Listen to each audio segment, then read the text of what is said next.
জানেন কি গণেশ পূজা কেন করা হয়? একদা দক্ষিণ ভারতের এক ছোট্ট গ্রাম, নাম তার শান্তিপুর। গ্রামটি ছিল শান্ত ও সরল, কিন্তু বহুদিন ধরে সেখানে নানা বাধা বিপত্তি লেগেই থাকত।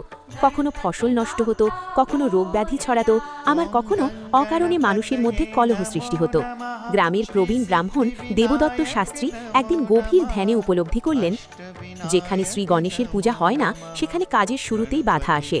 তিনি গ্রামবাসীদের একত্র করে বললেন, হে সবাই, আগামী শুক্ল চতুর্থীতে আমরা একসাথে শ্রী গণেশ পূজা করব। ভক্তি ও বিশ্বাস নিয়ে যদি আমরা বিঘ্নহর্তাকে আহ্বান করি, তবে তিনি অবশ্যই আমাদের কষ্ট দূর করবেন। পূজার দিন ভোর হতেই গ্রাম জেগে উঠল।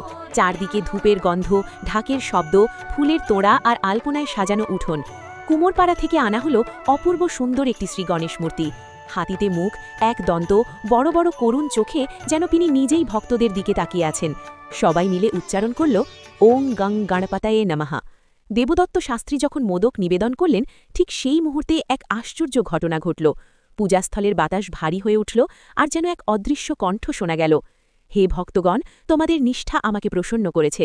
আজ থেকে এই গ্রাম হবে বাধামুক্ত ও শান্তিপূর্ণ। গণেশ কৃপা। পূজার পর থেকেই গ্রামে পরিবর্তন দেখা গেল। ফসল হল দ্বিগুণ, রোগব্যাধি দূর হল, মানুষের মনে ফিরে এলো শান্তি ও সৌহার্দ্য। সবচেয়ে আশ্চর্যের বিষয়, যে কাজগুলো আগে শুরুতেই ব্যর্থ হতো, এখন সেগুলো সহজেই সফল হতে লাগল।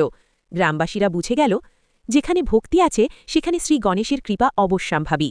কথার শিক্ষা, যে কোনো শুভ কাজের আগে শ্রী গণেশের স্মরণ করলে বিঘ্ন দূর হয়, মন পবিত্র হয়, আর জীবন হয় সাফল্যমণ্ডিত।